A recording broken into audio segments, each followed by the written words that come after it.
자, 반갑습니다.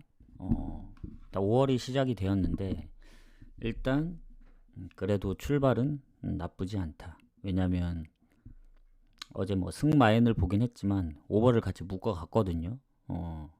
만에 하나 이제 가와사키가 선전하는 상황이라든가 뭐 다득점의 무승부까지 생각을 해서 갔던 건데 다행히도 안 그랬으면 원래는 그 가와사키 쪽 오버랑 알라스르 그리고 바르샤 승을 좀 묶어갈까 했었는데 뭔가 느낌이 안 와서 따로따로 간 게 오히려 다행이라 생각이 들고, 자, 5월부터는 뭐 며칠 전에도 얘기했습니다만 어제도 얘기를 했고, 국축, 일축, 미축, 호축은 당분간 가지 않을 겁니다. 분석도 안 할 거예요. 5월 한 달은 이제 오로지 뭐 물론 적중률을 높이기 위해서 그런 것도 있긴 한데 뭐 그걸 안 한다고 해서 해축 적중률이 오른다고까지 장담할 수는 없지만, 그래도 이제 그거에만 집중을 하면 다른 거에 뭐 신경을 덜 써도 되니까. 그리고 조합이 확실히 뭔가 낮에 조합을 많이 가면 그 해축의 조합을 좀 더 데려가기가 좀 부담스럽고, 그러니까 애초에 해축으로만 그냥 간다는 점 참고하시면 될 것 같고, 어, 그리고 어, 아마 5월 첫째 주, 다음 주까지 한 5월 10일 전까지는 그 시간이 좀 어, 약간 변동이 있을 수 있습니다. 근데 이제 그 이후부터는 고정으로 갈 거기 때문에 남은 시간 좀 잘 활용해서 해볼 거고, 일단 그래도 5월 출발이 나쁘지 않기 때문에 예, 오늘도 그 흐름을 좀 이어가 보도록 할게요. 그리고 웬만하면 주력 쪽은 이제 배당이 낮은 거 빼고 적절한 그 배당으로 골라서 두 경기만 잡는 쪽으로 한번 가볼까 합니다. 해서 데이터를 좀 봐야겠어요. 이게 몇 조합을 가서 어, 몇 배에 얼마나 적중률이 되고 그런지 한번 체크를 해볼 생각이니까 많은 관심 부탁드리고, 이벤트도 이번 주말까지 좀 하도록 하겠습니다. 주말이라고 해도 아마 토요일까지만 할 가능성도 있고, 그래서 일단 그건 보면서 하도록 하겠습니다. 오늘 5경기 유로파 컨퍼런스 제외하고 프리미어 리그가 한 경기 있기 때문에 그거 포함해서 좀 가보도록 할게요. 자, 그러면 얘기가 길어졌는데 노팅엄하고 이제 브랜드포드 경기 먼저 가도록 하겠습니다. 이게 시간대가 조금 더 빠르긴 하거든요. 자, 일단 노팅엄하고 브랜드포드. 일단 최근의 상성을 보면은 브랜드포드가 살짝 야구세긴 한데 거의 차이가 없긴 해요. 그리고 노팅엄 홈에서 최근 2경기 연속 비겼기 때문에 사실 저는 거의 반반이라 보여집니다. 그리고 이 지금 보면은 이 노팅엄 같은 경우는 6이거든요. 60점. 그러니까 브랜드포드는 강등 위치도 아니고 뭐 남은 잔여 경기 다 이긴다고 해서 뭔가 그 컨퍼런스나 유로파 진출하기도 좀 빡센 상황이에요. 전승을 하지 않는 이상. 그러면 이제 어쨌든 챔스 경쟁을 하는 리버풀을 빼면은 이제 아스널부터 그리고 에스턴 빌라까지, 물론 아스널이 제일 유리하긴 하지만 뉴캐슬부터 노팅엄까지는 불과 한 경기 차이입니다. 3위하고 6위 차이가 2점밖에 안 돼요, 승점이. 근데 이제 노팅엄 같은 경우에는 한 경기 덜 치른 상황이라 오늘 이기면 3위까지 올라갑니다. 그래서 노팅엄의 챔스 진출을 위해서는 반드시 필요합니다. 왜냐면 5위까지 주어지기 때문에. 그리고 득점은 브랜드포드가 몇 골 앞서요. 근데 실점에서 10골 이상 차이 나기 때문에 득실도 노팅엄이 좋습니다. 노팅엄이 생각보다 실점이 적거든요. 그리고 홈입니다. 원정에서도 성적이 좋은 노팅엄인데 홈에서는 패배마저 적기 때문에 브랜드포드가 홈에서 성적이 좀 더 좋은 걸 생각하면 이거는 노팅엄 사이드로 볼 수밖에 없다. 그리고 어, 변수를 생각하자면 이제 이 결장 부분이었는데 딱히 결장에도 노팅엄이 크게 없기 때문에 어, 더군다나 홈이기도 하고, 물론 브랜드포드도 결장이 없긴 합니다, 크게. 그리고 여기 은배모하고 요한의 의사가 둘 다 이제 골을 엄청 많이 넣고 있어서 뭐 크리스 우드보다는 골이 살짝 적긴 하지만 두 자릿수 득점을 하는 선수가 두 명이나 있습니다. 그래서 그런 부분이 좀 빡세다. 이렇게 보여지고, 자 일단 노팅엄 같은 경우에는 브랜드포드보다 경기 일정이 좀 뒤에 있었어요. 왜냐, 컵 대회를 맨시티하고 했기 때문에. 근데 그때 결국에 0대2로 졌습니다. 제가 무승부를 봤던 경기인데, 최근에 노팅엄이 그래도 홈에서는 잘 안 졌거든요. 그나마 최근에 졌던 게 에버튼인데, 뭐 물론 그게 홈 경기는 아니긴 하지만 어쨌든 흐름이 최근에 좋진 않아요. 4경기 중에 3번을 졌기 때문에. 뭐 에스턴, 에버튼, 맨시티까지. 그래서 토트넘은 원래 지금 상황이 안 좋아서 토트넘을 이겼다고 해서 잘했다고 보기는 어렵습니다. 다만 이제 지난번 맨시티전 홈에서는 이겼지만 이제 중립이었다는 점, 그리고 어쨌든 홈에서 에버튼 말고는 최근에 진 적이 없다는 점을 생각하면 일정이 뭐 일주일 정도 더 뒤에 있긴 했었는데 그 정도 갖고서는 텀이 좀 있었잖아요. 그래서 뭐 영향이 막 아주 심하게 있다 그 정도는 안 봅니다. 다만 이제 브랜드포드가 요새 홈보다 원정 성적이 더 좋습니다. 홈에서 진짜 오랜만에 브라이튼을 이겼거든요. 원래 첫 승이고 홈.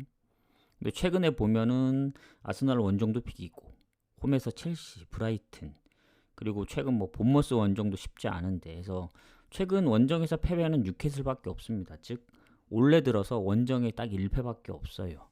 그래서 노팅엄이 요새 살짝 좀 주춤한 것도 있고, 아무리 동기부여가 있다고 하지만 브랜드포드의 이 공격진의 이 은베모하고 요한의 의사의 그 득점력을 무시할 수가 없다. 그래서 괜히 득점이 좀 더 높은 게 아닙니다. 그래서 저 같은 경우에는 무승부 가능성이 상당히 높다 보여지고, 노팅엄이 예전에 브라이튼을 7대0으로 이긴 적이 있습니다. 홈에서.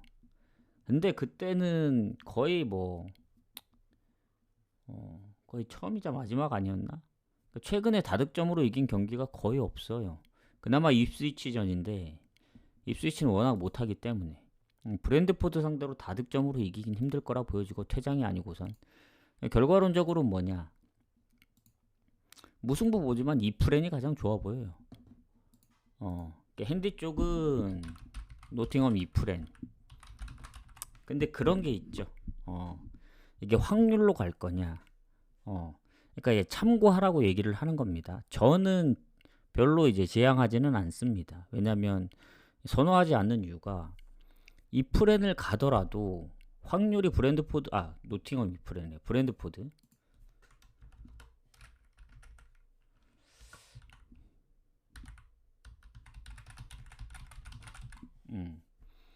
왜 별로 추천드리지 않냐면, 이 확률은 높긴 해요. 최근에 브랜드포드의 그 원정 승률을 보면, 그리고 노팅엄의 최근에 이제 뭐 무득점 경기라든가 둘 다 결장이 크게 없는 상황에서 득점력은 브랜드포드가 밀리지 않으니까. 근데 이제 왜 제가 선호하지 않냐면, 그러니까 보긴 하는데 배당이 좋으면 당연히 데려가죠. 근데 1.19입니다. 이것도 올라서 이 정도이기 때문에 만에 하나 저게 뭐 완벽하게 뭐 승리가 보인다 하더라도 결국엔 배당을 생각 안 하고 이 조합을 짤 수가 없어요. 5월부터는 그 데이터를 좀 만들어야 되기 때문에 1.5 이하의 배당은 웬만하면 좀 주력으로 데려가기엔 좀 빡셉니다. 그러면 이제 안 데려갈 거냐. 그러니까 뭔가 단정 짓기도 좀 그렇거든요. 아예 안 데려간다고 했다가 이제 이 배당 나온 거 까보니까 갈 게 없어. 그럼 결국에는 그 약속을 한 게 있기 때문에 안 가고 억지로 다른 걸 찾기보다는 웬만하면 안 가긴 하는데 정 갈 게 없으면 갈 수밖에 없는 상황도 생깁니다. 그래서 오늘도 빌바오까지 분석을 해봐야 되겠지만 일단은 그런 쪽으로는 안 갈 거예요. 만약에 메인을 2경기만 간다 했는데 아무리 좋아 보여도 1.19면 배당 자체가 안 나오잖아요. 그래서 다폴에 데려갈 수는 있다. 뭐 번외까지는 아니더라도 다폴로 묶는 뭐 메인은 아니더라도 2순위가 뭐 아니면 2순위가 안 되면 뭐 중배당을 노리든 뭐 그런 식으로 갈 수는 있는데 뭐 어차피 배당이 적기 때문에 한두 경기 섞어선 배당이 안 나옵니다. 결국엔 그게 3경기 이상, 맥시멈 5경기까지 갈 수 있다. 근데 그거는 약간 이제 1, 2순위보다는 좀 다폴더를 가고 싶은데 뭔가 이제 좋아 보이긴 하지만 배당이 낮아서 못 데려가는 것들, 그런 것들만 묶어서 갈 확률이 크다. 그래서 이제 그런 측면으로 볼 때는 데려갈 만한데 메인 2경기 데려가기는 좀 빡셉니다. 배당이 안 좋기 때문에. 아무리 이긴다 하더라도. 왜냐, 이게 흐름대로 나오면 좋지만 막상 경기 시작하더니 퇴장당하고, 졌을 때도 생각해야 돼. 졌을 때 타격이 있느냐. 그러니까 배당이 높으면 그만큼 금액이 좀 낮아지기 때문에 상관이 없겠지만, 만에 하나 똑같은 금액을 가더라도 풀베팅을 한다 그렇더라도 잃었을 때 아니면 적중했을 때 그걸 생각을 해야 되지만, 이 적중해도 얼마 금액이 안 올라가. 근데 잃었을 때 타격이 크다? 그러면 이제 투자 대비 별로 효율적이지 못하다 생각해서 이렇게 얘기를 하는 겁니다. 그래서 이 프렌을 보긴 하지만 저는 무승부를 보는 게 맞지 않을까 생각합니다. 그래서 무승부 보는 입장에서는 이 프렌보다 뭐 프렌 정도도 노려볼 수 있지 않을까요? 이 프렌 보는 입장이면 어차피 무승부를 보기 때문에. 그리고 노팅엄이 맨시티전 졌다고 해서 이제 안 데려가기에는 홈에서 워낙 잘해가지고 지금 걸려 있는 게 있잖아요. 이게 챔스가 걸려 있는데, 그리고 나머지 경기들 보면은 뭐 첼시전도 있고 크리스탈 원정도 있어서 쉽진 않습니다. 웨스트햄 원정도 있고 그나마 만만한 게 레스터밖에 없어요. 그래서 오늘 승점이 반드시 필요하다. 이렇게 보여집니다.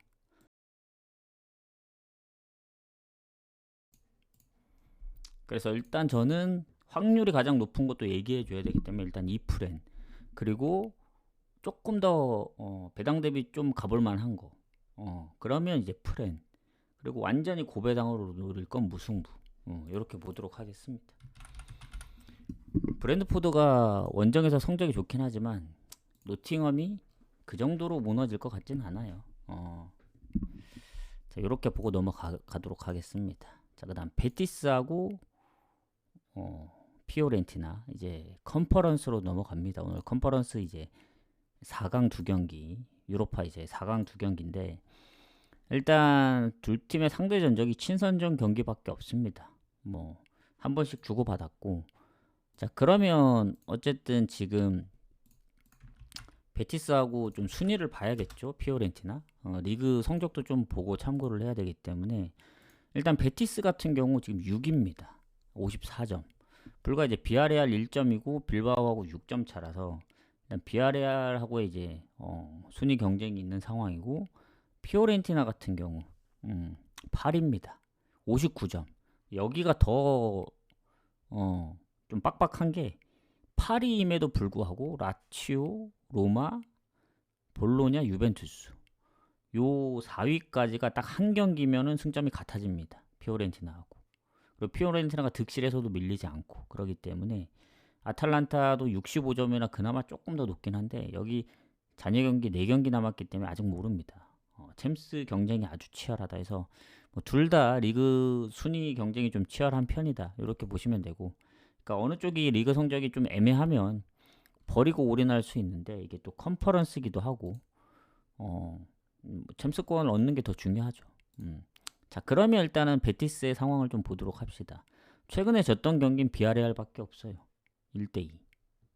뭐 컨퍼런스 포함해서 뭐 리그까지 진 적이 없습니다. 최근 또 리그에서는 뭐 비아레알한테 이제 무패 흐름이 끊겼지만 다시 또 지로나하고 바이올리드 잡으면서 연승 흐름 갖고 가고 있고, 요새 득점이 다시 또 살아났거든요. 그래서 지난 컨퍼런스도 홈에서는 야기엘로 상대로 2대0으로 이겼어요. 물론 피오렌티나가 야기엘로보다 못하진 않을 겁니다. 다만 이제 피오렌티나도 보면은 엔케첼라하고 홈에서 비긴다던가, 예전에 컨퍼런스에서도 뭐 파나티나 원정도 잡히고 뭐 엔케첼레전도 결국 한 골 차로 이겼던 거 보면 쉽진 않아요. 그러니까 이 배당 대비 보셨을 때 베티스 배당이 말이 안 되긴 하거든요. 1.53이면 그 정도로 베티스가 압도적으로 이길 거다? 이 배당이 말이 안 되긴 합니다. 피오렌티나가 그렇다고 요새 뭐 주구장창 지는 것도 아니고 예전에 뭐 원정 4연패 했을 때 느낌이 아니고 최근엔 어쨌든 9경기 무패이기 때문에 피오렌티나 정도면 뭐 비길만 한데 굳이 저 배당 대비 저 베티스 승에 가야 되냐? 갈 이유가 없다 보여집니다. 그래서 저는 개인적으로는 베티스 승이 지금 배당이 살짝 올라갔음에도 불구하고 배당 대비 아예 메리트가 없어요. 왜냐면 피오렌티나가 요새 잘하기 때문에 아무리 뭐 엔케첼레, 파나티나한테 졌다고 하고 베티스가 뭐 홈에서 최근 5대1, 뭐 3대1, 뭐 홈에서 레알도 잡고 뭐 빌바오랑도 비기고 했지만 야기엘로전 2대0이라든가 예전에 비토리아 SC한테도 2대2로 비긴 적이 있습니다. hen트전도 hen트 원정 가서 이겼지만 홈에서 0대1로 지고 은근히 컨퍼런스에서는 뭐 압도적으로 이겼다. 요 정도의 느낌이 별로 없어요. 그리고 상대가 이제 피오렌티나기 때문에. 그래서 이게 피오렌티나도 힘겹게 올라오긴 했는데 베티스도 뭐 압도적으로 이겨서 올라온 건 아닙니다. 그래서 여기서 이제 올라가면은 결승에서 해볼만 하거든요. 첼시 유로그루트 뭐 물론 첼시가 올라갈 확률이 크겠지만 해봐야 알기 때문에 그래서 결장 부분에서만 크게 둘 다 이제 상황이 나쁘지 않으면 둘 다 해볼만 하다 보여집니다. 그래서 베티스 쪽은 일단은 최근에 이제 수비 쪽에 한 명 부상이 있거든요. 햄스트링 부상. 그거 말고는 달라지는 게 크게 없고 피오렌티나도 예전에 한번 모이스킨인가 못 나왔던 적이 있는데 최근에 같은데 그거 빼고는 없어요. 그 수비 쪽에 이제 그 브라질 수비 선수 한 명 맹장염으로 빠진 거 빼고 그 선수가 어시가 가장 많긴 한데 그거 그나마 그게 가장 최근이긴 합니다. 그래서 둘 다 한 명씩 수비 쪽에 그 결장 말고는 크게 없어 보이고 자 그럼 어쨌든 공격 쪽은 다 나온단 말이죠.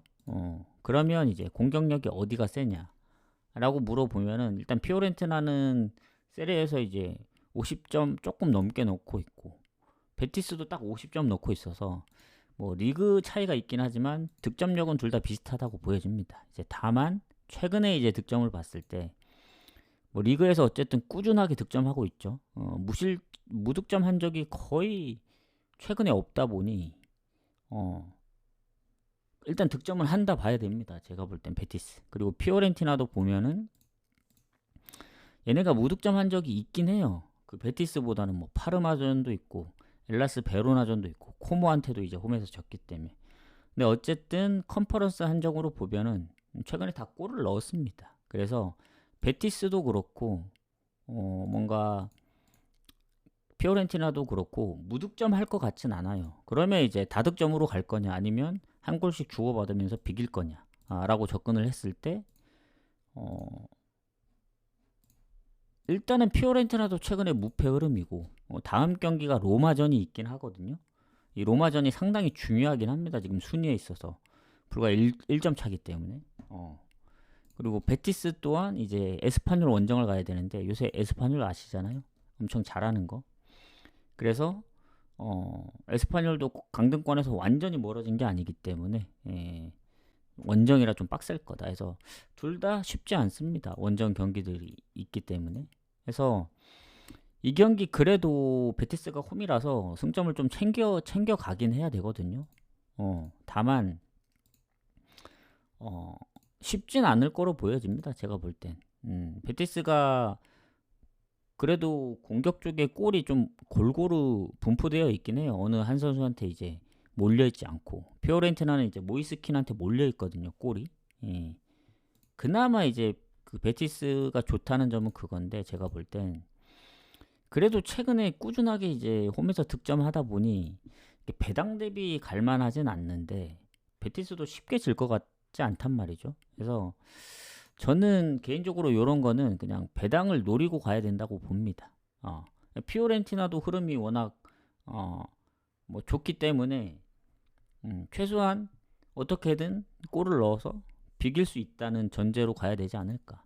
왜냐면 이게 언오버로 가려면 사실 언더 보는 거면 그냥 무 가는 게 맞거든요.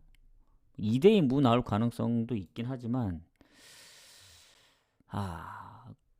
예전에 파나티나 2대3 패배 아니면 엔케첼레 2대1 홈에서 2대2 오버 가능성도 있긴 하네요. 왜냐면 홈에서 비토리아 SC하고 2대2로 비겼던 전적들도 있고, 둘 다 언더보다는 오버 성향이 최근에 좀 더 강하기 때문에 일단 결론은 뭐냐, 저는 피오렌티나 프렌을 1순위로 봅니다. 그리고 두 번째로 피오 프렌이 안 나왔을 때 오버를 봅니다. 즉 이 둘 중에 하나 걸려라. 1대1 나오고 0대0 나오면 피오렌티나 프렌 걸리는 거고, 베티스가 이기는 시나리오가 생겨도 어쨌든 저는 이제 피오렌티나가 한 골을 넣는다는 생각으로 이제 분석이 들어갔기 때문에, 그러면 2대1 스코어를 이제 생각하면서 오버가 나오는 이런 그림. 1대0으로 이기면 뭐 다 물 건너 가지만 뭔가 한 골은 넣지 않을까 생각해서 그렇게 좀 접근하겠습니다. 피오 프렌 오버. 피오 프렌은 배당이 꽤 높아요. 아마 더 떨어질 가능성이 있거든요. 그래서 오버 같은 경우도 괜찮아 보입니다. 뭐 다득점 무승부라든가 피오렌티나의 역배승, 아니면 베티스의 홈승까지 다 생각해서 오버를 본 거기 때문에 요거 괜찮네요. 배당들도. 저 노팅엄 브랜드포드도 이 프렌을 적어서 그렇지 요것도 프렌 보면서 무승부 보면 괜찮다 보여집니다. 그래서 이렇게 좀 보도록 하겠다. 완전 역배까지 보긴 좀 애매해요. 피오렌티나. 그래서 요것도 약간 프렌을 보는데 무에 좀 가깝습니다. 근데 이제 어차피 무승부면서 이제 예를 들면 노팅엄 무승부인데 이제 프렌이 배당이 확 깎이잖아요. 3.4인데 이제 1.65로 확 깎이는데, 그거는 2프렌까지 있기 때문에 그런 것 같고, 베티스 피오렌티나는 이 프렌이 1프렌밖에 없기 때문에 무승부가 3.5, 노팅엄하고 무 배당이 별로 차이 안 나는데 확 베티스 승이 워낙 배당이 적었기 때문에 프렌 배당이 높습니다. 그래서 무승부 볼 바에는 프렌 봐도 괜찮다. 2배가 넘기 때문에. 그래서 프렌을 좀 더 보는 겁니다. 이렇게 보시면 될 것 같아요.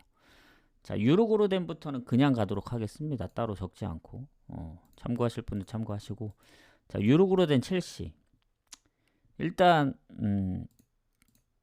당연히 첼시가 우세하다고 볼 수밖에 없어요. 지금 EPL에서 순위가 5위거든요. 60점. 노팅엄하고 승점이 같습니다. 노팅엄이 한 경기를 덜 치렀고, 맨시티하고는 1점 차, 뉴캐슬 2점 차, 아스널하고 7점 차라. 아스널은 좀 힘들지만 3위부터 에스턴 빌라도 57점이기 때문에 7위까지 알 수 없다. 잔여 경기 4경기라서. 그리고 첼시가 남은 일정이 좀 빡셉니다. 뉴캐슬 원정 가야죠. 노팅엄 원정 가야죠. 하필 또 노팅엄 지금 경쟁하고 있는, 또 홈에서 맨유를 만나야죠.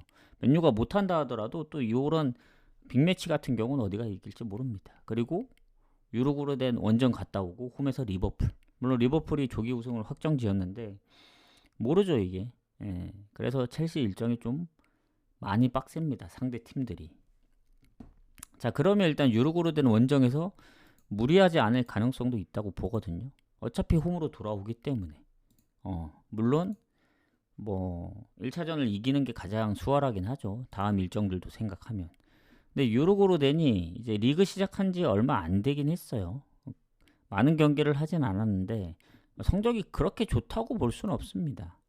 최근에야 이제 3경기 무패를 하긴 했지만, 그 전에 보여줬던 이제 컨퍼런스의 성적 약간 반반 느낌이에요. 반반. 뭐 홈에서 압도적으로 좋다거나 원정에서 안 좋다 이런 느낌이 아니고, 지난 라피드빈도 결국엔 연장까지 가서 이제 이겼기 때문에 저는 뭐 첼시의 이제 결장자가 크게 없는 한 첼시가 유리하다고 봅니다. 요 경기. 일단 유로고르덴 쪽 보면은 뭔가 미드필더 쪽에 부상으로 빠지는 선수들이 몇 명 있고, 뭐 명단 제외에 지금 공격에도 부상으로 빠지는 선수, 뭔가 이제 리그 초반이긴 한데 빠지는 선수들이 조금 있는 것 같습니다. 유로고르덴 같은 경우. 자, 그럼 첼시. 일단은 주전키퍼가 이제 다리 부상으로 빠지고, 공격 쪽에 은쿠쿠, 나머지는 기존에 뭐 출전 정지라든가 명단에서 빠지는 선수. 그래서 공격 쪽에 웬만큼은 다 나온다고 보면 됩니다. 그래서 멤버적으로 보더라도 유로고르덴 쪽이 좀 많이 첼시보다는 좀 출혈이 있지 않나 생각해서 저는 이 경기 원정임에도 불구하고 첼시 쪽을 봐야 된다. 물론 첼시 일정이 좀 빡빡하긴 하지만 최근에 풀럼 원정에서 역전승, 에버튼까지 이기면서 연승 중이고 레기아 바르샤바한테 진 거는 좀 뼈아프긴 한데 1차전을 3대 0으로 이겨서 그런 것 같아요. 마치 바르셀로나가 이제 홈에서 4대 0으로 이기고 원정 가서 1대 3으로 진 것처럼 1대 3이었나 1대 4였나? 근데 어쨌든 뭐 그거하고 완전히 비교하기는 좀 어렵지만 1차전을 이기면 2차전은 그렇게 나올 수밖에 없는 것 같아요. 로테를 돌리면서. 그래서 최근 원정에서도 뭐 브랜드포드나 풀럼 그리고 레기아 바르샤바도 3대 0으로 이겼던 첼시이기 때문에 이길 가능성이 높다. 원정이긴 하지만 만약에 유르구르덴이 뭐 홈에서 성적이 훨씬 더 좋았거나 아니면 결장자가 크게 없거나 했으면 모르겠는데 이거 최근에 라피드빈한테도 0대1로 질 정도면 좀 빡세다는 느낌이에요. 제가 볼 때. 배당이 떨어질 수밖에 없다고 보여집니다. 첼시 승에 마행까지 볼게요. 마행까지.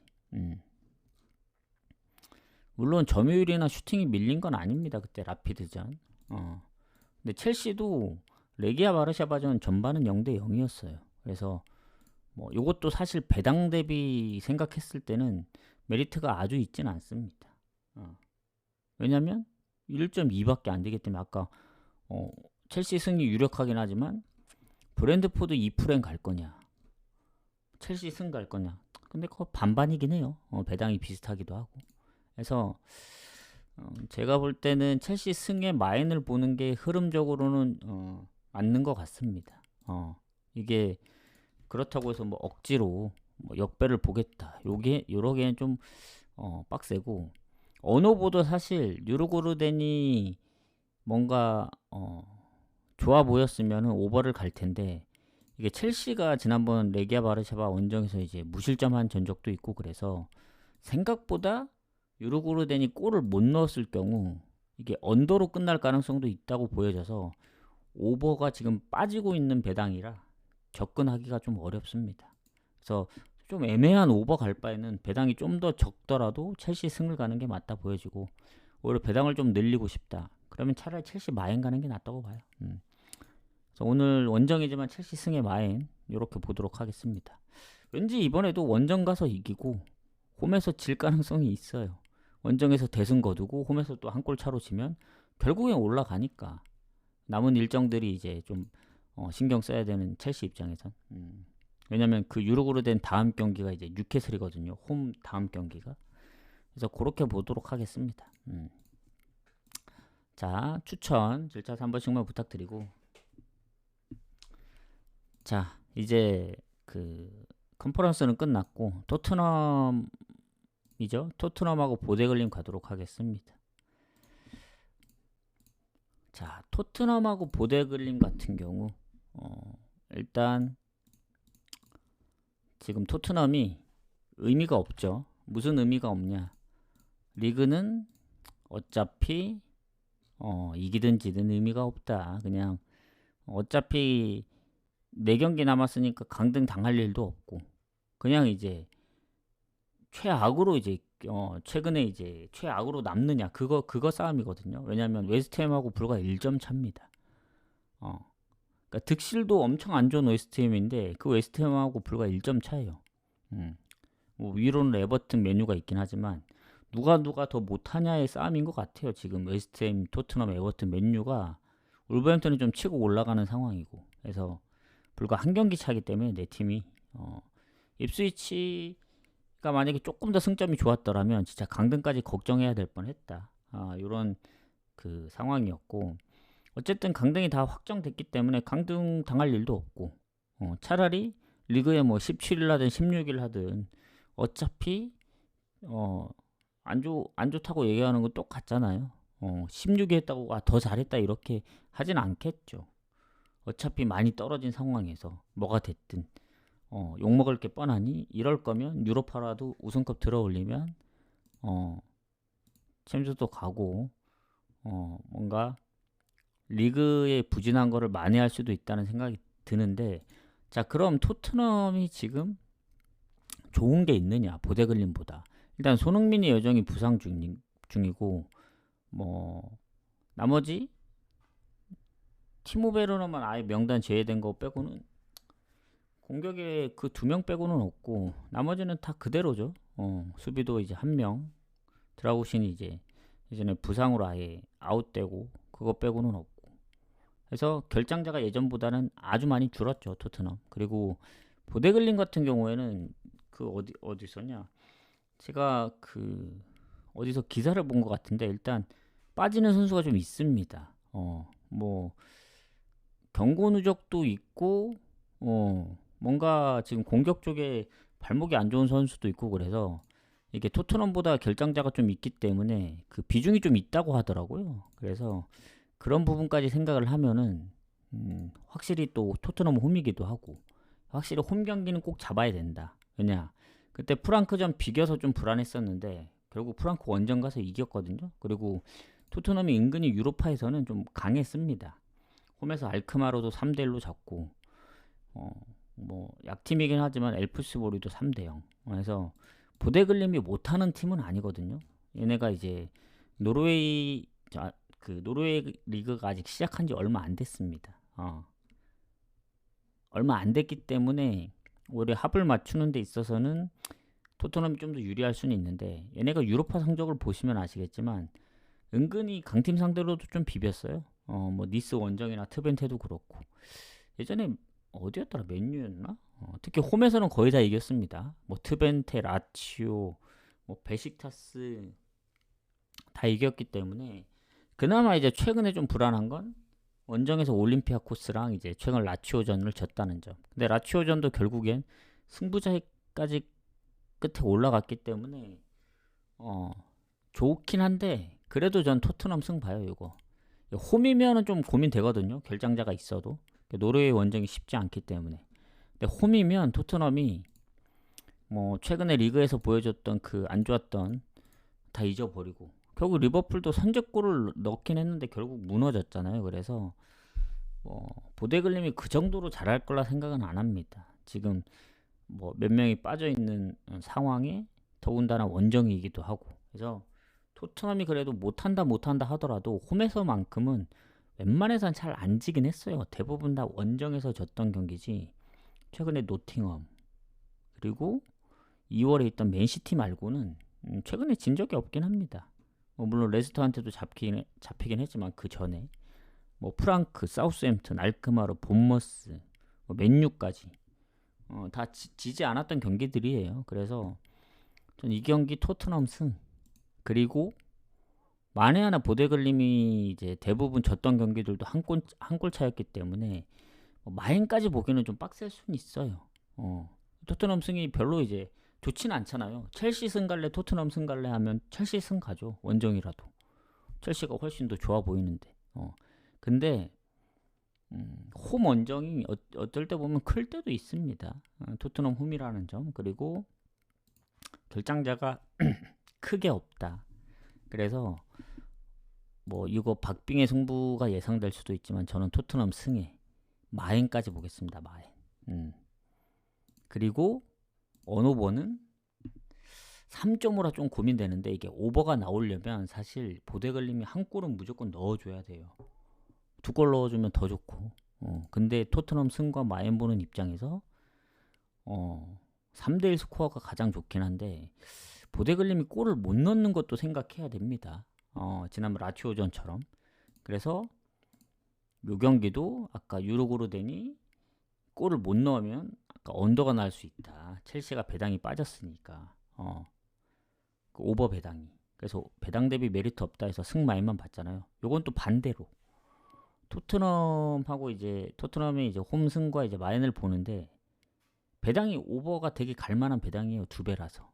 근데 보데글림이 골 못 넣으면 언더가 나올 수 있다. 뭐 같은 뭐 다른 건 아니네요. 같은 느낌이긴 한데 이게 2.5, 3.5 기준이라 다른 겁니다. 이게 보데글림이 한 골 넣어도 결국엔 토트넘이 3골 못 넣으면은 2대1로 끝나는 상황이라 뭔가 같이 보기가 좀 어려워요. 오버도 보면서 뭐 승마인까지 보긴 어렵고 그럴 거면 저는 좀 애매한 언오버는 좀 버리고 그냥 토트넘이 뭐 다득점으로 이기든 뭐 2대 0으로 끝나든 좀 그쪽을 좀 노려야 되지 않나 해서 승마인 보도록 하겠습니다. 알크마르 정도의 느낌만 나오면 좋을 텐데 스코어가 그렇게까지 나올 줄 모르겠어요. 그래서 토트넘 승마인 이렇게 보겠습니다. 그래서 오늘 배당이 적더라도 이길 팀 이길 것 같다. 이런 느낌 가도록 하겠습니다. 자, 마지막 경기 빌바오하고 맨유. 뭐 시간이 이렇게 됐네. 이렇게 오래 걸릴 줄 몰랐는데. 자, 추천 한 번씩만 부탁드리겠습니다. 추천 들샷 한 번씩만 부탁드리고. 자, 마지막 경기 가도록 할게요. 빌바오하고 맨유. 자, 빌바오 같은 경우 지금 리그에서 순위를 보면은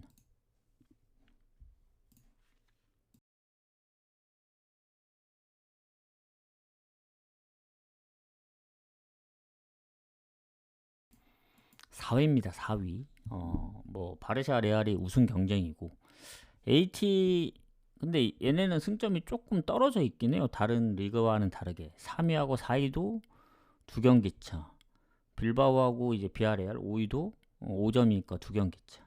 뭐 베티스하고 셀타비고 6, 7위도 좀 차이가 나고 그래서 그나마 붙어 있는 건 베티스랑 비아레알 정도입니다. 그래서 빌바오가 뭐 득실도 괜찮고 리그에서 성적이 괜찮은 편이에요.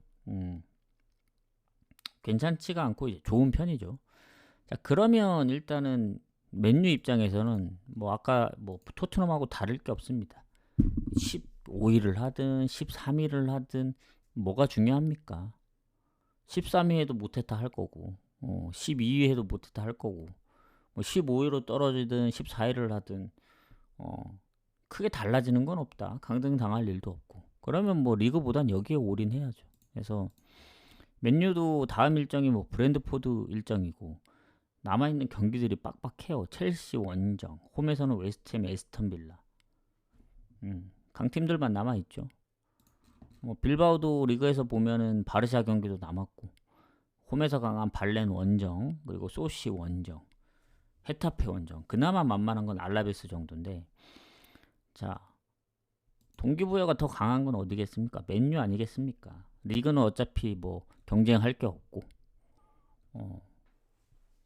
일단 우리는 유로파 극적으로 올라왔기 때문에 그때 2대4 경기에서 제가 눈을 뜨고 봤는데 일어나서 퇴장당한 르용이 4대2로 이기고 있길래 와 이게 어떻게 된 일인가. 근데 그 짧은 사이에 이제 3골이 터졌다. 5대4로 역전을 해서 올라온 거기 때문에 기세가 좋을 거라 보여집니다. 원정이긴 하지만. 자, 그러면 빌바오의 문제인데 자, 빌바오가 그럼 못하느냐. 홈에서 최근에 진 적이 없어요. 가끔씩 비긴 적은 있죠.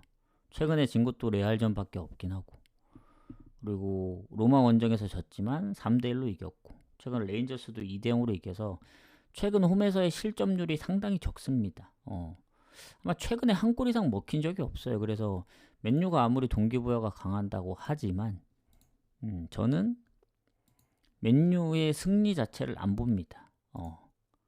맨유도 지금 지르크지가 부상이고 뭐 수비 쪽에도 리산드로 외에 이제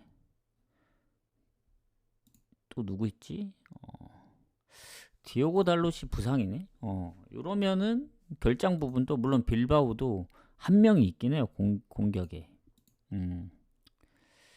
공격에 한 명이 있습니다. 오이안 산케트가 있기 때문에 이 선수가 그래도 팀 내 골이 가장 많긴 하거든요. 15골.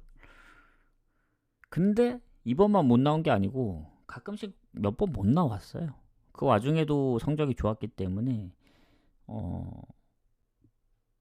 빠지는 거는 어쩔 수 없이 손해라고 생각은 하지만 출전 시간이 많지 않은 걸로 기억합니다.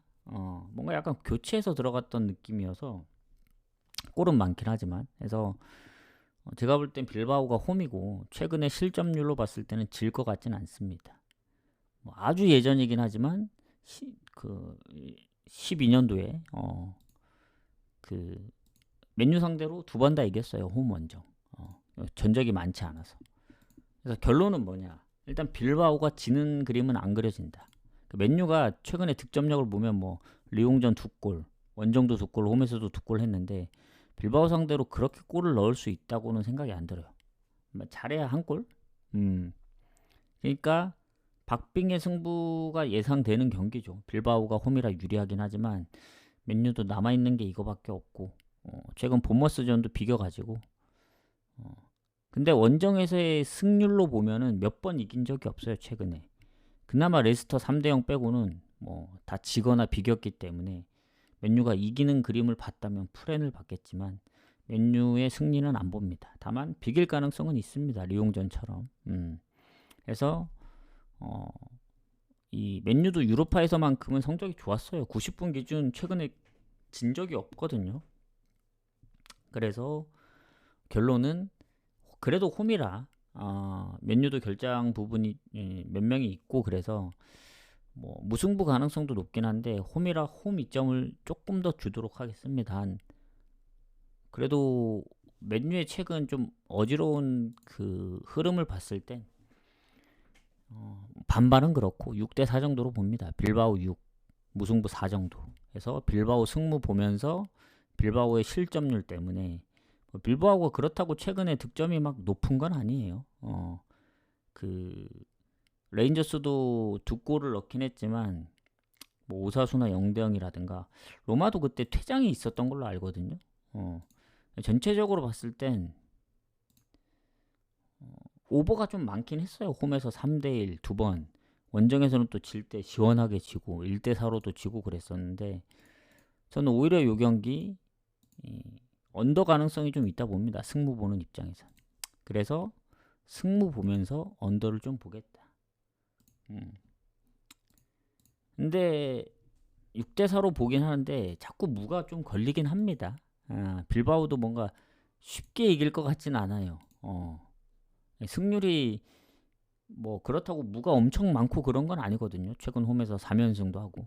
근데 최근 라스팔마스전 1득점이라든가 뭔가 빌바오도 살짝 그리고 그때 레인저스의 그 PK 넣었던 산케트도 못 나오기 때문에 뭐 슈팅은 더 많이 할 수도 있긴 한데 뭔가 한 골차 승리가 될 것 같다는 생각이 들어서 저는 승무 보는 입장에서는 언더를 좀 더 선호하도록 하겠습니다. 왜냐?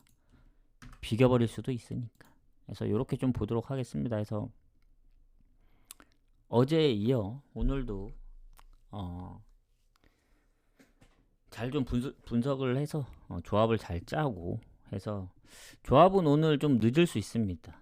뭐 늦는다는 게 방송 시간이 좀 빨리 끝났는데 이 방송 시간 끝난 거에 비해서 좀 늦는다는 거지 평소와는 거의 비슷하다고 보면 돼요. 뭐 빠르면 한 7, 8시 뭐 늦어도 이제 9시까지는 보내드리니까. 근데 이제 왜 좀 늦어지느냐, 지금 배당 바뀌는 걸 좀 보려 그래요. 이게 피오렌티나로 계속 빠질지 아니면 첼시 쪽으로 만약에 이제 첼시 승 배당이 더 빠지고 토트넘 배당 일반 승도 빠지면 심각하게 고민을 해봐야 되거든요. 이걸 어떻게 가야 되나. 그 배당에 따라 조합이 또 달라질 수도 있어서 그 부분 참고 하시면 될 것 같아요. 왜냐, 제가 이제 갈 때쯤에 항상 배당이 바뀌기 때문에 이 보내기 전에 바뀌고 보내고 나서도 바뀌고 이러다 보니 뭔가 배당 대비 메리트 생각했을 때 그 부분을 좀 생각해서 가려고 하는 거니까 그렇게 하시면 될 것 같아요. 그래서 오늘 방송 여기서 마무리하고 내일은 저녁쯤에 옵니다. 내일 저녁쯤에 오고 그리고 토요일도 낮 경기를 다 건너뛸 거기 때문에 아마 오후 늦게 올 것 같고 일요일도 당분간은 이제 해축이 마무리될 때까지는 다른 리그들은 안 갈 거기 때문에 쳐다보지도 않을 거예요. 그래서 일요일도 아마 오후 늦게 오지 않을까 생각합니다. 시간은 공지해드리고 뭐 세부적인 내용들도 공지로 올려드리도록 할게요. 자, 그러면 5월 한 달 좀 마무리를 잘 해보도록 합시다. 수고하셨습니다.